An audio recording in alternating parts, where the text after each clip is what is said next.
কত দুঃখের বিষয়। আপনারা দেখেছেন বাংলাদেশে কোনো এক হিন্দুদের ছেলে, নামটা আমি জানি না, সেই ছেলেটা ইসলামকে কুটতি করেছে, কোনো কথা বলেছে, কি বলেছে সেটাও আমি দেখিনি, খালি মোবাইলে কার রাতে যেতে যেতে দেখলাম মুসলমানরা তাকে উল্টো টাঙ্গিয়ে আগুন ধরিয়ে দিয়েছে, পুড়িয়ে মেরে দিয়েছে। যদি জিজ্ঞেস করেন এটা মারাত্মক অপরাধ করেছে।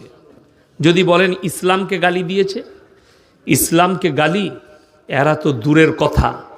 যারা বাংলাদেশের মুসলমান আছেন, আমার ভারতের মুমিন ভাই আছেন, দিনী ভাই যারা আমার বক্তব্য বাংলাদেশে শুনেন, দেশ বিদেশের, অনুরোধ করে বলছি কালকে আমার এই জলসাটা ছুটবে গোটা পৃথিবীতে, শুনে যান। তাহলে তোমরা নবীজি সাল্লাল্লাহু আলাইহি সাল্লামের বিজয়ের হাদিসগুলো পড়ে নাও। যেদিনে নবীজি মক্কা বিজয় করেছেন সেই দিনে সাহাবীরা তলোয়ার নিয়ে দাঁড়িয়ে গেছে, আজকে আমরা বদলা লব। আম্মার ইবনে ইয়াসিনের মায়ের দু পায়ে উঠ বেঁধে দুদিকে তাড়িয়ে দিয়েছে কাফেররা, আঁখ ফাড়ার মতো ফাড়া গেছে। হযরতে উসমানে গনি রাদিয়াল্লাহু তাআলা আনহুকে 40 দিন হাত পা বেঁধে গরম বালুতে ফেলে রেখেছে, পানি দেয়নি। হযরতে উমরে ফারুক রাদিয়াল্লাহু তাআলা আনহুকে ফজরের নামাজে ভুজালি মারা হয়েছে। সৈয়দনা বেলাল হাবসি রাদিয়াল্লাহু তাআলা আনহু কোমরে দড়ি বেঁধে উটের পেছনে বাঁধা হয়েছে, ছেঁচুড়ে ছেঁচুড়ে গেছে। নবীজি কোরআন পড়ছেন কাবা ঘরের ভেতরে, বেঈমানরা বাইরে তবলিগ করছে, কি বলে জানেন? ওয়াকাল আল্লাযীনা কাফারু লা তাসমাউ লিহাযাল কুরআন ওয়ালগাউ ফীহি লাআল্লাকুম তাগলিবুন। হে মানুষেরা শোনো, নবী যে কোরআন আবৃত্তি করে সে কোরআন তোমরা শ্রবণ করো না, হাততালি মারবে আর কানেতে আঙুল দেবে, আপনার চোখ দিয়ে পানি আসবে। কেউ যদি হজ করতে না যেয়ে থাকেন, হজ করতে গেলে একবার মনে করে দেখুন, ওই তয়েফের ময়দান এখনো সাক্ষী দেবে তয়েফের পাথরগুলো, যে পাথর নবীজির রক্তে লাল হয়েছে। ওই তয়েফের মাটি, হযরতে মা আয়েশা সিদ্দিকা রাদিয়াল্লাহু তাআলা আনহা নবীজিকে বলছেন, ইয়া রাসূলুল্লাহ, 23টা বৎসরের মধ্যে আপনি কবে সব থেকে বেশি কষ্ট পেয়েছেন? নবীজি চোখের পানি ফেলিয়ে বলছে, তয়েফের ময়দানে। আবার বললেন, ইয়া রাসূলুল্লাহ, 23টা বৎসরের মধ্যে আপনার জীবনে সব থেকে বেশি কষ্ট কে দিয়েছে? নবীজি বললেন, তয়েফের ময়দানে। জিবরিল আমিন বললেন, ইয়া রাসূলুল্লাহ, আপনি যদি বলেন আমি একটা পর মারবো, পৃথিবীটা 7 বার ধ্বংস হবে। নবীজি বললেন, এদের নাসাল, এরা কোনোদিন আমার কাছে ঈমান আনয়ন করবে। জোরে বলুন সুবহানাল্লাহ। নবীজি ক্ষমা করলেন যে নবীজিকে রক্তাক্ত করেছে তয়েফের মানুষ। নবীজি বললেন, আমার 23 বছরের জীবনীতে আমি যেদিনে সব থেকে বেশি কষ্ট পেয়েছি, আমাকে তয়েফের মাটিতে যেদিনে রক্তাক্ত করা হয়েছে। নবীজি বললেন, আমি ক্ষমা করে দিয়েছি আয়েশা, তারা আমার প্রতি একদিন ঈমান আনবে। আল্লাহর কসম, তারা ঈমান এনেছে নবীজির ব্যবহারে। জোরে বলুন সুবহানাল্লাহ। যে লোকটা আমার নবীজিকে গালি দিল, সে একটা মানুষ, তাকে তোমরা নবীজির কথা না ভেবে তাকে আগুন দিয়ে জ্বালিয়ে দিলে। শুধু তাই নয়, আমি এক্ষুনি শোনালাম, কোন মানুষ যদি কোনো মানুষকে হত্যা করে, আল্লাহ কোরআনে বলেছে গোটা পৃথিবীর মানুষকে হত্যা করলো, হয়তো এই গালি দেওয়ার বদৌলতে আল্লাহ তাকে ঈমান দান করতে পারতেন। এরকম হয়েছে না হয়নি? আপনারা জানেন। হে বাংলাদেশের মানুষ, শুনে রেখে দাও, আমি যাইনি, আমার বক্তব্য শোনো। নবীজি সাল্লাল্লাহু আলাইহি সাল্লামের আপন চাচা যান, বাংলাদেশের যে হাজী সাহেব ভাইরা হজ করতে যান, যারা জ্বালিয়ে পুড়িয়ে মেরেছে ওই বাচ্চাটাকে, হিন্দু ছেলেটাকে, তারা কান খুলে শুনে নাও। তোমরা হজ করতে গেলে না হলে হাজী সাহেব দিকে জিজ্ঞেস করে নাও, ওহুদের প্রান্তরে 70 জন সাহাবীর কবর আছে, সেখানে এমন একজন ব্যক্তির কবর, নবীজির চাচা যান হযরতে আমিরে হামজা রাদিয়াল্লাহু তাআলা আনহু। যখন যুদ্ধের ময়দানে নবীজির সামনে লাশ আনা হলো হযরতে আমিরে হামজা রাদিয়াল্লাহু তাআলা আনহু, নবীজি হাঁটুগুলো গেড়ে বসে গেলেন আর কাঁদতে লাগলেন, আমার চাচার সঙ্গে এরকম ব্যবহার কে করেছে? গোটা গলা থেকে কলিজা থটটা বুক চিরে বার করে চিবিয়ে খেয়ে নিয়েছে। নবীজি কাঁদলেন আর বললেন, হে আমার সাহাবীরা, আমার চাচার হাল এরকম কে করলো? চেহারাটা ক্ষত বিক্ষত, কালিজার থরটা নেই, বুক চিরে বার করে চিবিয়ে খেয়েছে। ইয়া রাসূলুল্লাহ, তার নাম হিন্দা, সে আপনার চাচা জানের কালিজার থরটা চিবিয়েছে যেদিনে নবীজি মক্কা বিজয় করেছেন। আর সাহাবীরা বললেন, আজকে বদলা নেব। নবীজি বললেন, আজকে বদলা লিবার দিন নয়। আমি মুহাম্মদ আল্লাহ নবী, আমি দয়া করতে জানি, ময়া করতে জানি, ক্ষমা করতে জানি, আমি বদলা নিতে জানি না। বলুন সুবহানাল্লাহ। দলে দলে বেঈমান কাফেররা যখন ঈমান আনছেন, সেই দলের ভেতরে নিজের মুখটাকে লুকিয়ে আসছে হিন্দা। নবীজি বুঝতে পারলেন, মেম্বার থেকে দাঁড়িয়ে গেলেন আর বললেন, হে হিন্দা, বলো লা ইলাহা ইল্লাল্লাহ মুহাম্মাদুর রাসূলুল্লাহ, কলমাটা পড়ে নাও। আমি আল্লাহর নবী, দয়ার নবী, আমি ক্ষমা করতে জানি, দয়া করতে জানি, বদলা নিতে জানি না। নবীজি তার চেহারার দিকে তাকিয়ে কাঁদতে লাগলেন আর বললেন, হে হিন্দা, তুমি আজকে কলমা পড়েছো, আমি আল্লাহর নবী ক্ষমা করেছি, আল্লাহ তোমাকে ক্ষমা করেছে, কিন্তু যতদিন তুমি বেঁচে থাকবে আমার চোখের সামনে এসো না। তোমার চেহারা দেখলে আমার চাচা জানের কথা মনে পড়ে যাচ্ছে। তুমি আমার চাচা জানের কালিজার থরটা বার করে চিবিয়ে খেয়েছো। নবীজি ক্ষমা করেছেন হিন্দাকে। নবীজি যদি চাইতেন তাকে টুকরো টুকরো করে দিতে পারতেন। শক্তি তখন নবীজির হাতে, মক্কার শক্তি। নবীজি এলান করলেন, তোমরা আমার 5টা কথার আমল করবে। জোরে বলুন সুবহানাল্লাহ। কটা? 5টা। নাম্বার 1, তোমরা মাথায় রাখবে, কোনো বৃদ্ধকে মারতে পাবে না। নাম্বার 2, বৃদ্ধাকে মারতে পাবে না। নাম্বার 3, শিশুকে মারতে পাবে না। নাম্বার 4, আত্মসমর্পণ করলে মারতে পাবে না। নাম্বার 5, কাবা ঘরে প্রবেশ করলে তোমরা তার গায়ে হাত লাগাতে পাবে না। জোরে বলুন সুবহানাল্লাহ। নবীজি সেদিনে দেখিয়েছেন। আমি বলে যাচ্ছি, নূপুর শর্মা বলে ভারতের একজন মহিলা গাল দিয়েছে না, দেয়নি? ইসলামের কোনো ক্ষতি হয়েছে? ক্ষতি হয়নি।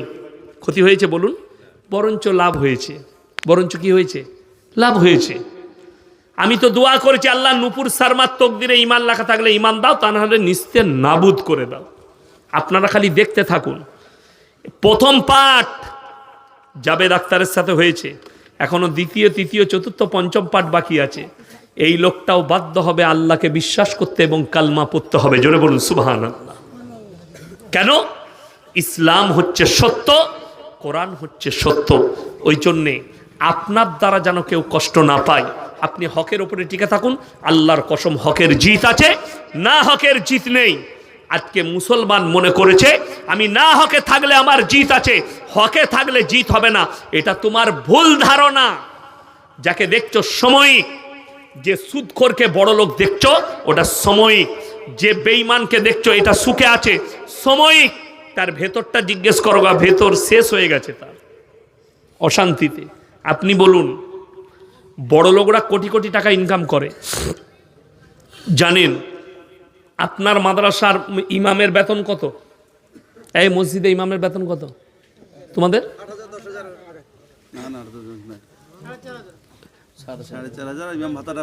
ইমাম ভাতাটা পায় আর 4,500। নামাজ হবে না, 100% নামাজ হবে না। যা পারবে করো, আমার যা পারলে করে লাও। যদি তোমার মুফতি থাকে ফতোয়া নিয়ে আসবে, আমি বলে যাচ্ছি নামাজ হবে না। যাই হোক, 4,500 বেতন আমাদের মৌলবীদের সব থেকে কম বেতন সমাজে। কিন্তু জানেন, এই যে সাদা জামা গেট আপ দেখছেন, এই যে গেট আপ, এই যে গেট আপ, এটা কিন্তু আল্লাহর কসম টাকার লয়, এখলাসের। কিসের বললাম? এখলাসের। যদি বলেন হাদিস শুনান, নবীজির হাদিস, যারা আল্লাহর রাস্তায় দিনের পথে থাকবে আল্লাহ মৃত্যুকাল পর্যন্ত ইজ্জতের রুজি দান করবেন। জোরে বলুন সুবহানাল্লাহ। আমরা ডাক্তারের বাড়িতে যাই, মাস্টারের বাড়িতে যাই, তো ডাক্তারের বাড়িতে গেলে ডাক্তার দস্তরখান বিছাই না মৌলবি? ডাক্তার। হুজুর হাতটা ধুয়ে দিই, হ্যাঁ, হুজুর রুটিটা দিই, হুজুর মাংস তুলে দিই, আল্লাহর কৃপা শুকর আদায় করি। সকালবেলায় মাস্টারের বাড়িতে ইমামের পালা, মাস্টারকে চাটা বুইয়ে নেই, ইমামকে দিতে হবে, ঠিক কি না? কথা বলেন, ভাতটা বুইয়ে দিতে হবে। জোরে বলুন সুবহানাল্লাহ। রাসূলের হাদিস সত্য। আপনি দিনের পথে থাকেন, আল্লাহর রাস্তায় থাকেন, আল্লাহ আপনাকে মৃত্যুকাল পর্যন্ত ইজ্জতের রুজি দিবে। আমরা আলেমরা তো ওই জন্যে, লটারির টিকিট হারাম না হালাল? প্রত্যেক দিন টোটো চালিয়ে 1,000 টাকা ইনকাম করছে, হারাম করে 500 টাকা লটারি কাটে। লটারি যদি হালাল হতো আমরা মৌলবীরা তো রোজ একটা করে কাটতাম। যেদিনে 1 কোটি লেখে যাবে তুই মসজিদ বুঝে লিখে আমি ঘর চললাম। কথাটা বুঝতে পারেননি? হারাম বলি তো আমরা কাটতে পারি না, এটার উপরই সন্তুষ্ট প্রকাশ করি, তোমার জানা নাই। তাইলে মুসল্লিদিকে বলতাম ফজরের নামাজ পড়ি বিসমিল্লাহ বলে সূরা ইয়াসিন পড়ে একটা চালিয়ে দিবি, এক ঘর প্রাম 1 কোটি। হারাম বলি তো আমরা নাই, হারাম বলি তো আমরা মৌলবীরা সুদ খাই না। তোমার জানা নাই যদি সুদটা হালাল হতো তো মৌলবীর জন্যও হালাল হতো না? হতো না? হালাল হতো। লটারিটা হালাল হলে তো মৌলবীর জন্যও হতো, মদটা হালাল হলে তো মৌলবীর জন্যও হতো। যখন এদের জন্য হারাম, তা আমি মুসলমান, আমার জন্য কি করে হালাল হতে পারে? শুনেলেন রাসূল সাল্লাল্লাহু আলাইহি সাল্লামের হাদিস, কিয়ামতের পূর্বে রাতের বেলায় মানুষ শুবে, সকাল বেলায় চেহারাটা বাঁদর না হলে শুয়োরের মতো হয়ে উঠবে, খিনজিরের মতো। নবীজি সাহাবীরা কাঁদলেন, ইয়া রাসূলুল্লাহ, তারা কি পাপ করবে যে এরকম হবে? নবীজি বললেন, তারা যতগুলো দুনিয়ার পাপ থাকবে হালাল মনে করে করতে শুরু করবে। সুদখোর জানে হারাম, সুদ খাচ্ছে, কিয়ামতের পূর্বে সেই সুদখোরদের চেহারাটা দুনিয়াতেই শুয়োরের মতো হবে, না হলে বাঁদরের মতো। রাতের বেলায় শুবে, সকালে উঠে আয়না দেখবে শুয়োরের মতো হয়ে গেছে। কিয়ামতের আলামত এটা, মাথায় রাখবেন। সবাই হারাম জিনিস থেকে বাঁচবো, জোরে বলুন ইনশাআল্লাহ। দাজ্জাল আসার সময় হলে মানুষ বুঝতে পারবে যখন হারাম জিনিসকে হালাল করে নিয়েছে। মুসলমান, আপনি হারামকে হালাল করে নিচ্ছেন, হারামকে হালালকে হারাম আর হারামকে হালাল করে নিচ্ছেন, কি করে হতে পারে? আপনি জানেন না যে হালাল হলে মৌলবীরা আগে ইউজ করতো? বিয়ে শাদিতে গান বাজনা করলে পণ লেবার হলে গরিব মৌলবীরা আগে নিত, কেন লেই না? এটাও ভাবতে হবে। এই মৌলবী গরিবের ছেলে, মাদ্রাসায় আমরা কাদিকে দিই, খেতে পাই না, মানুষ করতে পারছে না, বাপকে জ্বলাচ্ছে, মাকে জ্বলাচ্ছে, ভাতের হাঁড়িতে ঢেলা মারছে বলে মালসাই দিয়ে ওরা বুঝে লেখ। ঠিক বললাম না ভুল বললাম? এই বাচ্চাগুলোকে দেন। এই গরিবের বাচ্চা, যে বেচারা ভিক্ষা করে খায়, মাদ্রাসায় দিয়েছে, আলেম হাফেজ হয়েছে, সে যখন আলেম হাফেজ হয়ে মসজিদে 10,000 বেতন পাচ্ছে, সে তো দাবি করতে পারে আমি যখন 10,000 টাকা ইনকাম করি, আমাকে একটা ভালো অ্যাপাচি বাইক লাগবে, 5 ঘড়ি সোনা লাগবে, 10 লাখ টাকা লাগবে। মৌলবীরা করতে পারে না। আমার যখন বিয়ে হয়, আমার শ্বশুর ঈদের সময় আমার গিন্নিকে জিজ্ঞেস করেছে জামাইয়ের কমিটা ছিট লাগে, জিজ্ঞেস করবে আমার নিজের ফুফা। আমি বললাম তোমার বাপকে জিজ্ঞেস করো ওদের গাঁয়ের লোকের কত লাগবে, বর্ধমান থেকে ধরিয়ে দেবো, টেনে নিতে বলবে। আমার বাপের নাই, আমি ছিঁড়া পড়ে ঈদগায় যাব। কিন্তু এখন আপনি ঈদগায় কাকে দেখতে, কীরকম দেখতে পাবেন? জাঙ্গিয়াটা শ্বশুরের, লুঙ্গিটা শ্বশুরের, গেঞ্জিটা শ্বশুরের, আঁতরটা শ্বশুরের, জামাটা শ্বশুরের, তোয়ালিটা শ্বশুরের। তোর কি বলে? খালি ন্যাংটো মানুষটা আমি, বাকি আর কিচ্ছু নাই, শ্বশুরের। 1 সপ্তাহ আগে থেকে হারাম কর বউকে বলছে, হ্যাঁ তোমার বাপকে ফোন করো, ঈদিটা পাঠাবে না। তুই হিজড়ে পয়দা করেছে, হিজড়ে, কামাবার ক্ষমতা নাই। আর আমরা মৌলবীরা হচ্ছে মরদ, আসলেই মরদ। দাড়ি যারা রেখেছে, যারা দাড়ি টুপিওয়ালা, এরাই মরদ। যদি বলেন কেন, আমি বলি নাই, তোমাদের আচার আচরণই বলছে। যদি বলেন হুজুর বুঝিয়ে দেন, মেয়েরা, আমাদের মা বোনেরা কাদিকে দেখে বেশি পর্দা করে? দাড়িওয়ালা মলি সাহেব যাচ্ছে, আর দেশের লোক যাচ্ছে মাথায় কাপড়ের দরকার নেই। ঠিক বললাম না ভুল বললাম? তার মানে মলবি কটা দাড়িওয়ালাগুলো মরদ আর বাকি সব হিজড়ে, খালি এদিকে দেখে পর্দা করতে হবে, এইটাই তো অসুবিধা, ওইটাই অসুবিধা। বেলডাঙ্গা বাজারে চা খাচ্ছে, ইয়াসিন সাহেব ল, আমি বললাম হ্যাঁ ল, খালি আমাকে দেখে লুকো, বাকি সব খোলা থাক, বাকি মরদরা দেখুক তোমাকে। দুঃখ ওইটাই মায়েরা, পর পুরুষের কাছ থেকে তোমাকে পর্দা করতে হবে, যে কোনো পুরুষ হোক, দাড়ি চাচা দাড়িওয়ালা। এই মুসলমান কত নিকৃষ্ট দেখুন, ইনি পাগড়ি পরেছেন, পাগড়ির ওপরে জ্যাকেট, রুমাল। আচ্ছা দেখতে খারাপ লাগছে না ভালো লাগছে? ভালো লাগছে, মাশাআল্লাহ। আমার পাশে ইনি বসে আছেন, মাশাআল্লাহ। আর আমি জানি না আমাকে কেমন লাগছে, তোমরা জানো। ইনি বলছেন মাশাআল্লাহ। যাই হোক, একটা বাংলাদেশের ছেলে আমাকে ফোন করে বলছে, হুজুর ছেলেদের সোনা পড়তে নাই কেন? আমি বললাম হারাম। বলে দলিল দেন। আমি 2টো হাদিসের দলিল পাঠিয়ে দিলাম তাকে, চ্যাপ্টার তুলে।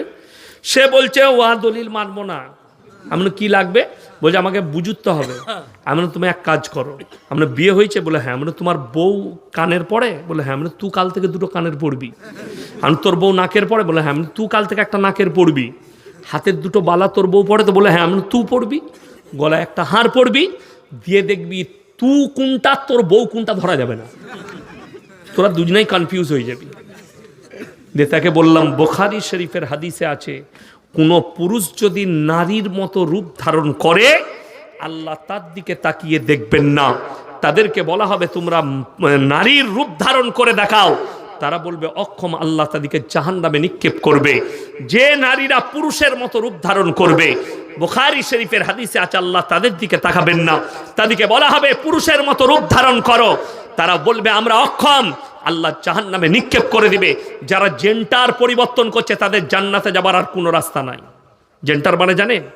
পুরুষ থেকে মহিলা, মহিলা থেকে পুরুষ হচ্ছে যারা যারা নিজেদের জেন্ডার আল্লাহর কুদরতের সঙ্গে ছেড়খামি করছে, এদেরকে আল্লাহ কুদরতি আমাদেরকে কান দিয়েছে। নারীদের ফুটো করা যায় যাচ্ছে, আমাদের যায় যাচ্ছে। তাহলে অনেক ছেলেকে দেখিয়ে দেবো হারামকর কানে বালি পড়েছে, পড়েছে না পড়েনি? আবার জান্নাতের আশা করে। হ্যাঁ, এ তো জান্নাতে যাবার খুব আশা। হাতে বালা পড়ছে, যাদের হাতে চেন আছে, বালা আছে, খুলে দিবেন, একটা করে ভালো ঘড়ি পরবেন, জায়েজ আছে। কিন্তু হাতে চেন পরা হারাম, হাতে বালা পরা হারাম। এগুলো নারীদের আখলাক আর চরিত্র। তোমার জানা নেই? হাতে বালা পরা হালাল হলে মৌলবীরা আগে পরতো, হাতে চেন পরা আগে জায়েজ হলে আমরা মৌলবীরা পরতাম। তুমি পড়েছো একটা রূপোর চেন। আমি ইয়াসিন জলসা করি, আমি একটা সোনার চেন পরতে পারতাম, পারতাম না? পারতাম না। কিন্তু হারাম বলেই তো পড়িনি, হারাম বলেই তো ইউজ করিনি। বেটার বিয়েতে গান বাজনা করছো, হিজড়ে নাচাচ্ছ। আশা করি আপনাদের এখানে নাই, গান বাজনা হয়? হয়। তাহলে আপনি বলুন, গান বাজনা ইসলামী শরীয়তে হারাম না হালাল? হারাম। তাহলে একটা মুসলমান কি করে গান বাজনা করতে পারে? আমার এক বন্ধু আমাকে দাওয়াত দিল, আমার শালা বলেছে আপনাকে দিয়ে বিয়ে পড়াবে। না, আলহামদুলিল্লাহ, কিন্তু আমি কোনো গান বাজনা অবৈধ কাজ হলে সেই জায়গায় থাকি না। আমি আত্মীয়র বিয়ে থেকেও পালিয়ে যাই। বলে হুজুর কিচ্ছু হবে না। আমি ড্রাইভারকে বললাম মুর্শিদাবাদে জলসা আছে, চল আগে আগে বেরিয়ে যাই, খানা খেয়ে বেরিয়ে যাব। চলে এলাম। তো একটা মেয়ে একটা নাকের, একটাই হবে না, আমাকে দিলে 5টা দিতে হবে। হয়ে যাবে? তাহলে 5টা তুমি আদায় করে নিয়ে এসো। যাই হোক, তো আমি গাড়ি নিয়ে বেরিয়ে গেলাম, মুর্শিদাবাদে জলসা আছে, খেয়ে দিয়ে চলে যাব বিয়ে পড়িয়ে। আমি যখন ঢুকলাম, আমাকে বললো হুজুর এইটাই হবে। ঢুকে তখন দেখছি ডিজে বাজছে, ডিজে। আমি বললাম না, আমাকে তো বলেছে এসব কিছু হবে না, তাহলে এই বিয়ে বাড়ি হতেই পারে না। মেয়ের বাপটা ছুটে এসে বলছে হুজুর এই বাড়িটাই। না তো, আমাকে তো এরকম কথা হয়নি, গান বাজনা হবে না। ওই ওটা ছোটো ছেলেরা বাজায়, আমি তুমি হিজড়ে, ছোটো ছেলেরা বাজায় তুমি হিজড়ে। আমি বললাম এই বিয়ে ইয়াসিন সাহেব পড়াই না, তোমাদের জানা নাই। আমি আমার নিজের আত্মীয়র বিয়ে থেকে পালিয়ে এসেছি, পা গাড়ি থেকে বার করি না, আমার ড্রাইভার জানে। আমি বেরিয়ে পালিয়ে গেলাম, খানাও খাই নাই, হোটেলে খেলাম, কুলিতে একটু খাবার খেলাম, পালিয়ে এলাম জলসাই। সে আমার সাথে 3 মাস কথা বলেনি, রেগে। আমি বলেছিলাম যেদিনে সে হক বুঝবে সেই দিনে সে আমার হাত ধরে ক্ষমা চাইবে। 3 মাস পরে আমার হাতে ধরে ক্ষমা চাইছে, আমি অন্যায় করেছি হুজুর, কথা দিয়ে কথা রাখতে পারিনি, সত্যিকারই এটা অন্যায় হয়েছিল। আমি বললাম আল্লাহ তোমাকে হিদায়ত দিয়েছে, এটাই আমার কাছে শুকর আদায় যে তোমাকে হিদায়ত দিয়েছে। আমি শর্ত রেখে দিই, আমি আমার ছাত্রের বিয়ে পড়াতে মসজিদের ভেতরে বিয়ে পড়াবো। আমার নিজের আত্মীয়র বিয়ে পড়িয়েছি, মুম্বাইয়ে থাকে, আমার ভাইয়ের বুনাই, সেটাও আবার আমার ফুপুর ননদের মেয়ের বিয়ে আমাকে দাওয়াত দিয়েছে, মানে ওটাও আমার ভাগ্নি হচ্ছে। আমি বললাম মসজিদের ভেতরে নিকাহ হবে, বিয়ে পড়েছি মসজিদের ভেতরে নিকাহ। আমি বললাম মুম্বাই থেকে খেজুর এনেছিল, আমি ছড়িয়ে দাও, চারিদিকে ছিটি দিলে মসজিদের ভেতরে। একটা বয়স্ক চাচা বলছে আবার নতুন ডিজাইনের বিয়ে কবে থেকে আপনারা স্টার্ট করলেন? আমি বললাম চাচা তোমার সব পেকে গেছে, তুমি পাকনি। বলছে কেন? আমি বললাম এইটাই সুন্নত তরিকা। বলছে খেজুর ছিটানোটা? আমরা হ্যাঁ এইটাই, ছোয়ারা ছিটিয়ে দেওয়া এটাই সুন্নত। আলেমদিকে জিজ্ঞেস করুন, নবীজি সাল্লাল্লাহু আলাইহি সাল্লামের জামানায়, সাহাবীদের জামানায়, তাবিনদের জামানায়, তাবিনদের জামানায় মসজিদের ভেতরে নিকাহ হয়েছে, যার কারণে কোনো রকমের পাপ হয়নি। আজকে নিকাহটাকে টেনে প্যান্ডেলে নিয়ে গেছে, এক হারামখোর এই কোণ থেকে, এক হারামখোর ওই কোণ থেকে, একজন বলছে কলমটা ধরো, দিয়ে হারামখোর ভিডিও করছে। কোথা থেকে পেলে? অনেকজন বলবে হুজুর আপনারও তো জলসা ভিডিও হচ্ছে। ইমানদারির সঙ্গে বলুন, বিয়ের ভিডিওটা ইসলাম প্রচার হবে না? প্রচার হবে না? হবে। বিয়েতে ভিডিও করলে ওটার দ্বারা ইসলাম প্রচার হবে। আর এই জলসাটা শোনার পরে ইসলাম প্রচার হবে না? হবে না? হবে। কেন হবে বলে দিই। আমি এই গতকালকে একটা দোকানে চা খেলাম, হিন্দু ভাইয়ের দোকান। সে বলে স্যার আপনার জলসা আমি সবসময় শুনি, সবসময় আপনার, এই দেখেন মোবাইল খুলে দেখালে বলে আপনার ছাড়া কারণ নাই, আমি কোনো গান ফান শুনি না, শুধু আপনার বক্তব্য শুনি, রাতের বেলায় ঘুম আসে। তাহলে আল্লাহ যদি তাকে কবুল করে নেয়, এতে ফায়দা আছে না নাই? ফায়দা আছে। একটা অমুসলিম ভাইয়ের কাছে ইসলামের দাওয়াত পৌঁছাচ্ছে এটার দ্বারা, কিন্তু তোমার ভিডিওর দ্বারা কার কাছে দাওয়াত পৌঁছাচ্ছে? এই যে আর এক হারামখোরের উৎপত্তি হয়েছে, এই মুর্শিদাবাদের নদিয়া বাড়ি শফিক না কি নাম ওই হারামখোরটা, শফিক। আপনার সন্তানকে যারা ভিডিও দেখাচ্ছেন তারা জিনার রাস্তায় ঠেলে দিচ্ছেন, সন্তানের ভবিষ্যৎ নষ্ট করছেন ওই হারামখোরের ভিডিও দেখানো মানে। আমাকে যদি একদিনের জন্যে মুখ্যমন্ত্রী করেন, 24 ঘন্টার ভেতরে এই হারামখোর যারা নাচানাচির ভিডিও করছে জেলের কুঠরিতে ভরে আদিকে ফাঁসি দিয়ে দেবো। যারা কমকে ধ্বংস করছে, আমাদের বাচ্চাদিকে ধ্বংস করছে। আমাদের ভারতের একজন আর্টিস্ট, তার নাম হচ্ছে সনু সুদ, বলিউডের আর্টিস্ট, খুব ভালো। তিনি বলেছেন অস্ট্রেলিয়ার মতো ভারতেও বাচ্চাদের জন্য মোবাইল ইউজ করা নিষিদ্ধ করা দরকার। সোশ্যাল মিডিয়া 10 বছর বয়স, নানির কাছে নানি আমি ফার্স্ট হয়েছি, একটা মোবাইল দিবে না? নানি বলছে দুব্বো ভাই দাঁড়া, বলছে কবে দিবি? বলছে তোকে ঠিক দেবো।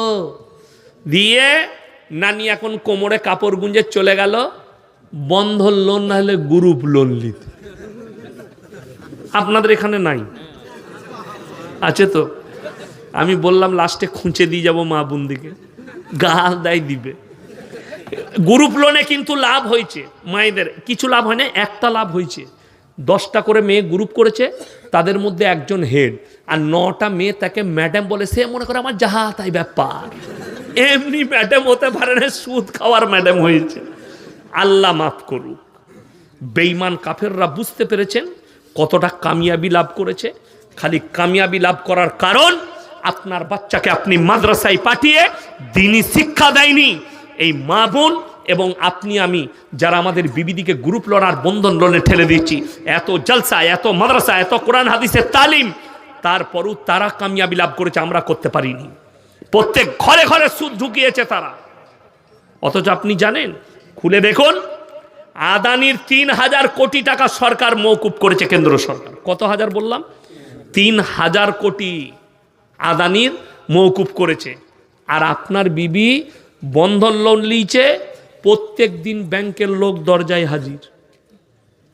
একজন লোন লিয়েছে যে ও জানে প্রত্যেক দিন আসবে, ও ঠিক 10টার আগে বাড়ি থেকে বেরিয়ে পালিয়ে যায়। বইয়ের কাছে আসে, কই গো ভাই? বলে ভাই তো নেই, একটু চা খান। ওকে রোজ চা ডিম খাওয়ায়। ঠিক 1 মাস পরে তার বউ কিনে পালিয়ে গেছে। আপনি চা ডিমের কত বরকত, বউটাই নিয়ে পালিয়েছে। তুই লোন শোধ করবি না, তোর বউটাই রাখবো না, যা বুঝে করগা। মোবাইলে দেখলাম, সত্য ঘটনা, মিথ্যা নয়।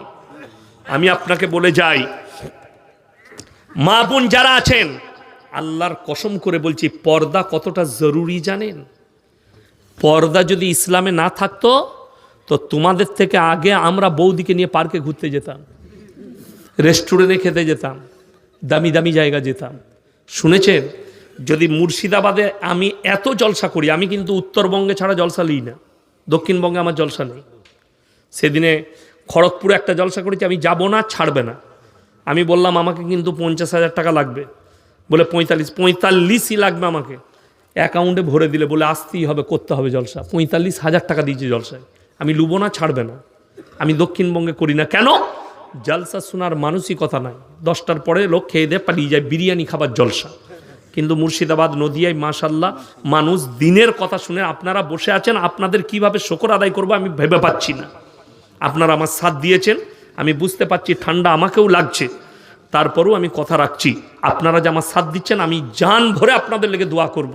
যাই হোক, আমি যেটা বোঝাতে চাইছি যে পর্দা এত মারাত্মক জিনিস।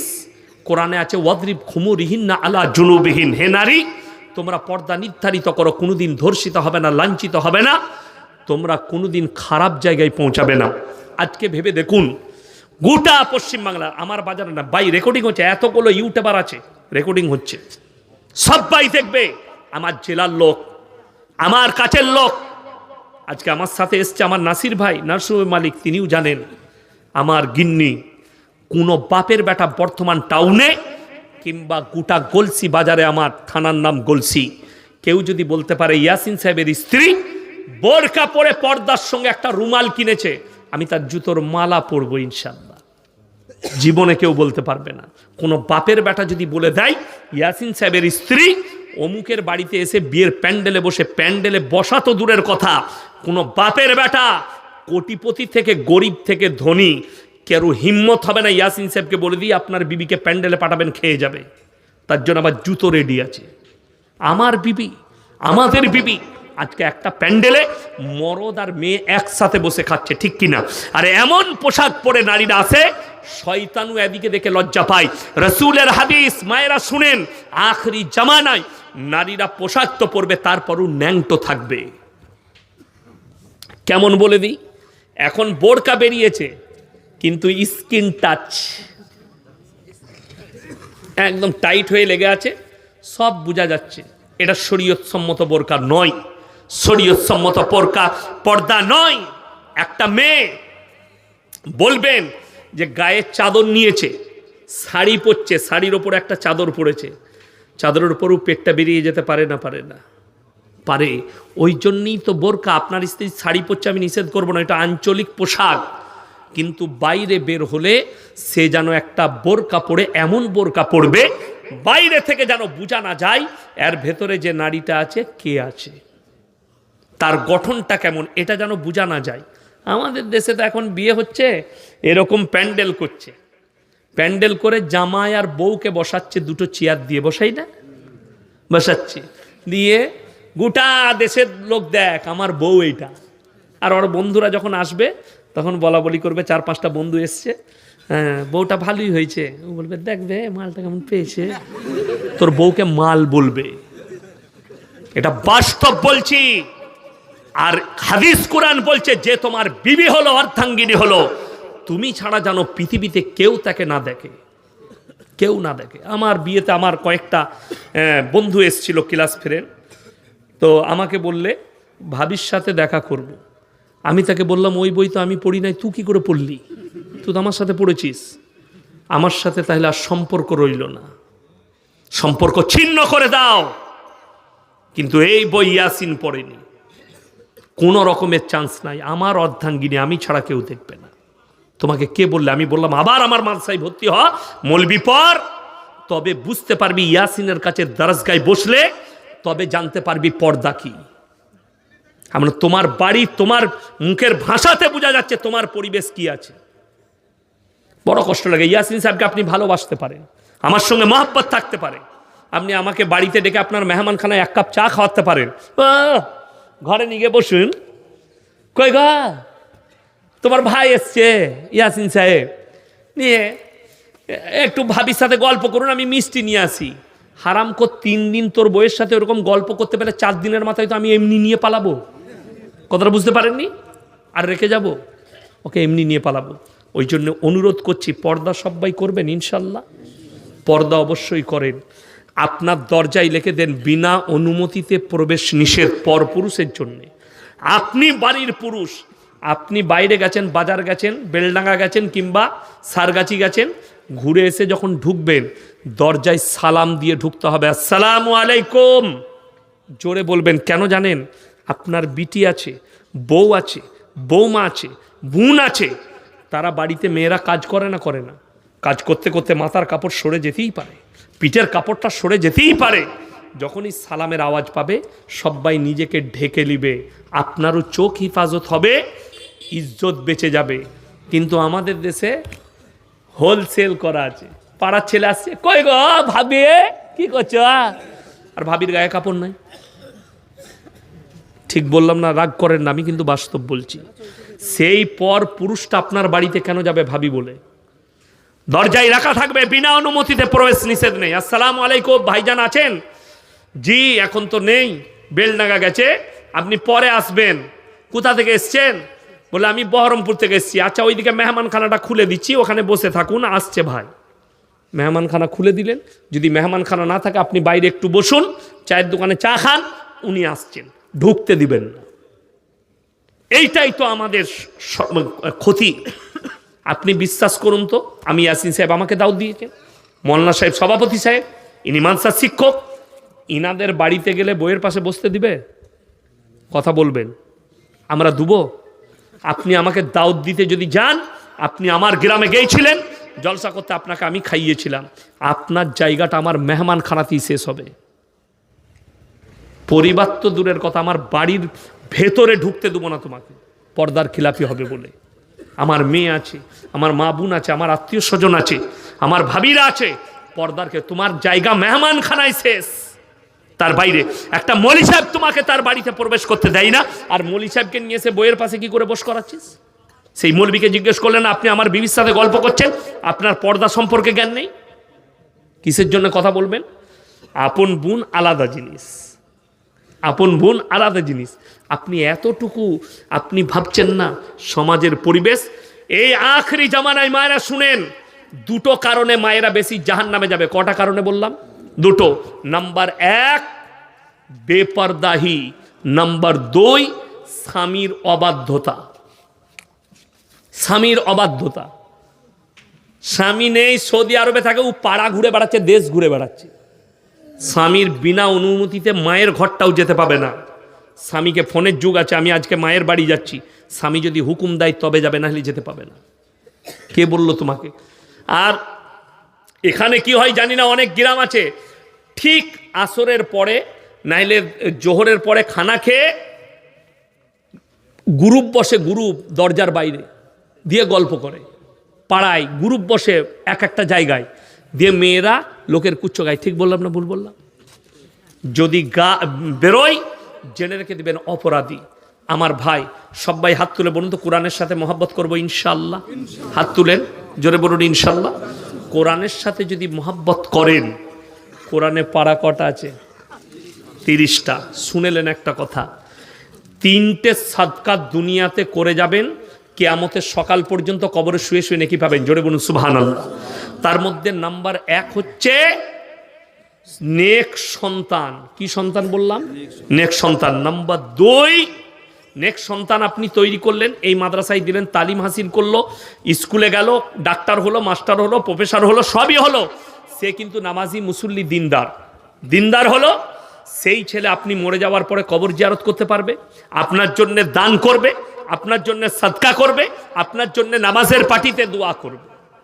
নেক সন্তান। নাম্বার 2, বেঁচে থাকতে থাকতে সাদকায়ে জারিয়া করে যান, কিছু দান, কিছু সাদকা, মাদ্রাসা, মসজিদে, আল্লাহর রাস্তায়। 2, 3, 4, 5 ইজতেমা আছে, আপনারা জানেন তো? পুইনানে যাবেন ইনশাল্লাহ? যাব বলুন, সবাই বলুন যাব ইনশাল্লাহ। হ্যাঁ, দোয়ালিতে যাবেন। আমার বন্ধুগণ, আমার ভাই, একটা কথা শুনেন, এই সাদকায়ে জারিয়া বড় কাজ। আপনি কবরে চলে যাবেন, এই মাদ্রাসায় যত শিক্ষা অর্জন হবে প্রত্যেকটা নেকি আপনি কবরে শুয়ে শুয়ে পাবেন। মসজিদে লোক ইবাদত করবে, শুয়ে শুয়ে নেকি পাবেন। নাম্বার 3, খায়রুকুম মান তাআল্লামাল কুরআন আল্লামাহু, যারা ইলম হাসিল করে অপরের কাছে পৌঁছে দেয়। এই মাদ্রাসার যারা শিক্ষক মণ্ডলী আছেন, যারা বাচ্চাদেরকে ইলম দিচ্ছেন, যারা শিক্ষা দিচ্ছেন, কোরআনের শিক্ষা দিচ্ছেন, এরা যে ইলিমটা ছড়াচ্ছে, তার কাছ থেকে যে ইলিম ছড়াবে, সমস্ত সাদকা এবং ইনাদের আমাদের উস্তাদ যারা আছে তারা নেকি পেতেই থাকবে। আমার উস্তাদ মাহতারাম হযরত মাওলানা কারি ইসমাইল বিসমিল্লাহ রহমতুল্লাহ আলাইহি দুনিয়া ছেড়ে কিছুদিন আগে চলে গেলেন। আমার খুব অন্তরের মানুষ ছিলেন কারি ইসমাইল। কলকাতায় এসেছিলেন, মিঠিয়াপুরুচে আমি ছিলাম। এসএন আলম, নূর আলম ভাই, এসএন আলম বলে একটা ড্রেস আছে, বড় পার্টি এবং খুব ভালো মানুষ, জাকাত দেন অনেক। আমিও যাই রমজান মাসে। তো আমি একাই বক্তা, বাকি সব কারীরা কিরাত পড়েছে। তো উনি গর্ব করে বললেন, ये तो हमारा फकर की बात है कि हमारे बच्चे आज बंगाल का एक बड़ा मुकर्रिर है। ये तो हमारा खुश नसीब है कि मैं बंगाल में आके ये भी बोल पाऊंगा कि मेरा एक बच्चा यासीन है जो इतना बड़ा मुकर्रिर है। तो हजरतेर बड़ो दुआ, আল্লাহ উনাকে জান্নাতবাসী করুক, বলুন আমিন। এত আলেম হাফেজ তৈরি করেছেন এবং এত বড় কুরবানি উনার বাবার জন্য। মাশাআল্লাহ, আসুন। আল্লাহ আপনার আব্বাকে জান্নাতবাসী করুক আমার ভাই। ওই জন্যে আপনারা যেটা শুনলেন, আপনার বাড়িতে বন্ধু বান্ধবের কাছে দাওয়াতটা পৌঁছাবেন তো, বলুন ইনশাল্লাহ। প্রথম থেকে শেষ পর্যন্ত যা শুনলেন, যেটা আপনার ব্রেনে থাকবে, স্ত্রীকে গিয়ে দাওয়াত দিবেন। দেখো, পর্দার কথা বলে গেছে, তুমি পর্দা করো, বের হও না, তোমার প্রয়োজন আমি মিটাবো। স্ত্রীকে দাওয়াত দিবেন, নামাজটা পড়ো। বাচ্চাকে দাওয়াত দেন, নামাজ পড়ো। প্রতিবেশীকে দাওয়াত দেন, নামাজ পড়ো। হালাল খাও, হালালের পথে চলো। আপনি যখন এই দাওয়াত দিবেন, আপনিও নেকি পাবেন, আমিও পাবো, আমার উস্তাদ পাবে, তার উস্তাদ পাবে। এইভাবে সাদকায়ে জারিয়া। আমার বন্ধুগণ, তিনজনের দোয়াকে আল্লাহ সঙ্গে সঙ্গে কবুল করেন। এক হচ্ছে কাছের গরিব, ওয়াতিদাল কুরবা। নাম্বার 2 ওয়াল ইয়াতামা ওয়াল মাসাকিন, এতিম আর মিসকিন, ওয়াবনাস সাবিল ওয়ালা তুবাদদির তাবদীরা। আর তৃতীয় নম্বর হচ্ছে মুসাফির। আজকের জলসায় সবথেকে বড় মুসাফিরকে আমি আছি। আমি আপনাদের কাছে কিছুই চাইবো না। 30 জন ব্যক্তি খালি 30টা কোরআন শরীফের পয়সা 500 টাকা করে দেন। এই মাদ্রাসার এতিম বাচ্চারা, গরিব বাচ্চারা, ছোট ছোট বাচ্চারা, কচিকাচারা কোরআন শিক্ষা করবে, কোরআন পড়বে। আপনি দুনিয়া থেকে চলে গেলেও শুয়ে শুয়ে নেকি পাবেন, আপনার বাপের নামে দিবেন, নেকি পাবেন। আমি খালি বলবো, আমার ভাইজান 30টা কোরআন শরীফের পয়সা আমার হাতে দিয়ে যান পটপট করে। যদি না থাকে ফোন পেতে দেন 30টা। মাশাআল্লাহ, আসুন। জাযাকাল্লাহ। 1 2 3 4 5টা কোরআন শরীফের পয়সা দিয়েছে। মাশাআল্লাহ, আল্লাহ ভাইয়ের হায়াতে বরকত দেখ। 5টা হয়েছে, এসো বাবু। জাযাকাল্লাহ। 6টা হলো ভাই, 30টা। তাড়াতাড়ি উঠে আসুন। এমন কিছু চাই, নবীজি বলেছেন জাকিরা, হাদিসে আছে, গচ্ছিত সম্পদ। মানুষ কিয়ামতের দিনে কাঁদবে, আরো বেশি দিলে আমার মঙ্গল হতো। জাযাকাল্লাহ। এই দেখেন, 7টা হয়ে গেল। আমার ভাই আর কে আছেন? 7টা। আসুন, জাযাকাল্লাহ। আসুন ভাইজান। মাশাআল্লাহ, 8টা হয়ে গেল। আমি 30টা চেয়েছি, এসো বাবু। মায়েদের মধ্যে যদি কেউ থাকেন, এই শোন, হাতটা দাও। এই আংটিগুলো খুলে দিবে, ঠিক আছে? এগুলো মাস্তানরা পড়ে। মাশাআল্লাহ। কটা হলো গো? 9টা। মাশাআল্লাহ। 10টা। জাযাকাল্লাহ। 11টা। মাশাআল্লাহ। 12টা। 13টা। 5টা আছে। 13 আর 5-এ কত? 18। মাশাআল্লাহ। 19, 20, 21, মাশাআল্লাহ। 22, 23, 24। তাড়াতাড়ি উঠে আসুন। মায়েদের মধ্যে কে আছেন? কটা দিবেন? ও 25। এসো বাবু। 26, 27, মাশাআল্লাহ। 28। জাযাকাল্লাহ। 28টা হলো। মাশাআল্লাহ। 29 দেন। জাযাকাল্লাহ। 30, 31, 32, 33, 34টা। 35, মাশাআল্লাহ। 36, 37, 38। আসুন ভাই। মাশাআল্লাহ। 39টা। জাযাকাল্লাহ। আসুন। মাশাআল্লাহ। 40টা হলো। হ্যাঁ গো ভাই, আর 10টা হবে না ইনশাল্লাহ। সেদিনে জানেন, আমি বারুইপুরে একটা কথা বলেছি, যে দানে তোমরা মুর্শিদাবাদ নদিয়াকে পারবে না, দানের হাত বেশি। আপনাদিকে ফেল করে দিয়েছে বাপ। হ্যাঁ, বারুইপুরের লোক আপনাদিকে ফেল করে দিয়েছে কলকাতা। মাশাআল্লাহ। আসুন। জাযাকাল্লাহ। এই দেখেন 41। নগদ একটা কোরআন শরীফ বেনামে দিয়েছে। 42। মাশাআল্লাহ। 43। আমার ভাই আর কেউ আছে? আর কি আছে? আছে রফিজের ছেলে কালু 5,000 টাকা। রফিজের ছেলে কালু 5,000 টাকা ওয়াদা। কটা হলো? 43, 44, 45, 45। আনিস 2000, আনিস ভাই 2000। মাশাল্লাহ। আর কে আছেন? আলমজান মিত্র আলমজান মিত্র 1 বস্তা সেমেন্ট। 1 বস্তা সিমেন্ট। মাশাল্লাহ, আল্লাহ দানকে কবুল করুক, জান্নাতি করুক। আর কে? আর আছে আরফানা মিত্র আরফানা মিতো 1 বস্তা 1 সেমেন্ট। বস্তা সিমেন্ট। আল্লাহ জান্নাতি করুক। এই দেখেন 46টা হলো। নানা নানির লেগে 47। হ্যাঁ, নানা নানির জন্য 500 টাকা দিয়েছেন। নানা নানির জন্য নগদ 500 টাকা দিয়েছে। আল্লাহ ওনার নানা নানিকে জান্নাতি করুক, আল্লাহ কারোবারে বরকত দে। 48 হাসেরউদ্দিন হাসেরউদ্দিন মিত্র মিতো 1 বস্তা সেমেন্ট। 1 বস্তা সিমেন্ট। আল্লাহ ওনাকে জান্নাতি করুক। ভাই 48 হয়েছে, আর দুটো লাগবে, 50টা হয়ে যাবে ইনশাল্লাহ। আর দুজন কেউ নেই, 50টা হয়ে যাবে ইনশাল্লাহ। দেখি, চলে এসো। তোমার সোয়েটার নাই? পরো নাই কেন? গায়ে গরমটা বেশি একটু। 49, ভালো ছেলে। 49টা হয়েছে, এসো। মাশাল্লাহ, 100। আর একটা হলেই হয়ে যাবে ইনশাল্লাহ 50টা। আর একজন কে আছে? তাড়াতাড়ি উঠে আসুন ইনশাল্লাহ। দেখি, আর একজন ভাই আসুন। মাশাল্লাহ, কত গো? 300 টাকা। আল্লাহ দানকে কবুল করুক। ভাই তাড়াতাড়ি আসুন, জাযাকাল্লাহ। আবার 51টা করে দিলে তাহলে আর 9টা দেন বাপ। গোলমাল আমি ভালোবাসি না একদম। তাহলে যখন 51টা হয়ে গেল, তাহলে আর 9টা করে দেন, 60টা হয়ে যাক ইনশাল্লাহ। সময় বেশি নেবো না, মাত্র 5 মিনিট সময় নেবো, দোয়া করে দেবো 5 মিনিটের ভেতরে। আচ্ছা, এরকম আল্লাহর বান্দা কেউ আছেন ওয়াদা করবেন 5টা দিবেন 1 সপ্তাহের মধ্যে, 15 দিনের মধ্যে? দেখি মাশাল্লাহ, কে আছেন? কোন আল্লাহর বান্দা আছেন? 5টা মাত্র, 51টা হয়েছে। জাযাকাল্লাহ। আসুন মাশাল্লাহ। এই দেখেন 52টা হয়ে গেল। 700 টাকা দিয়েছে ভাই।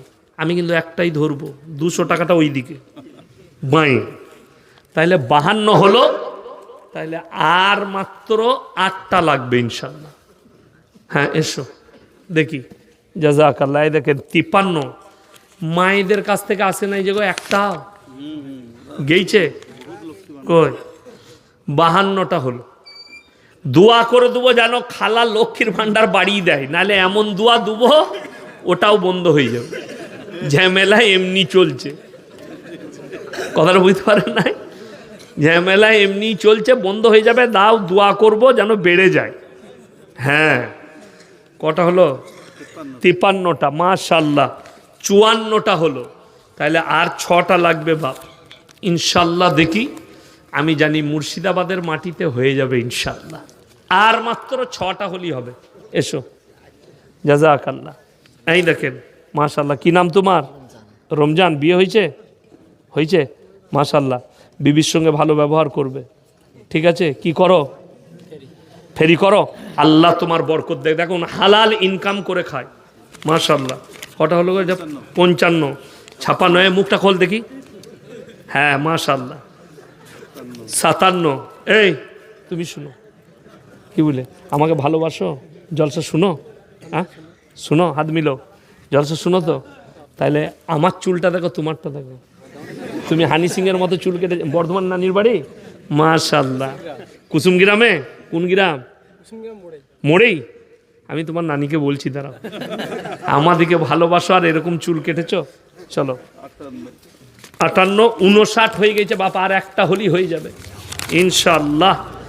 জাযাকাল্লাহ। 60,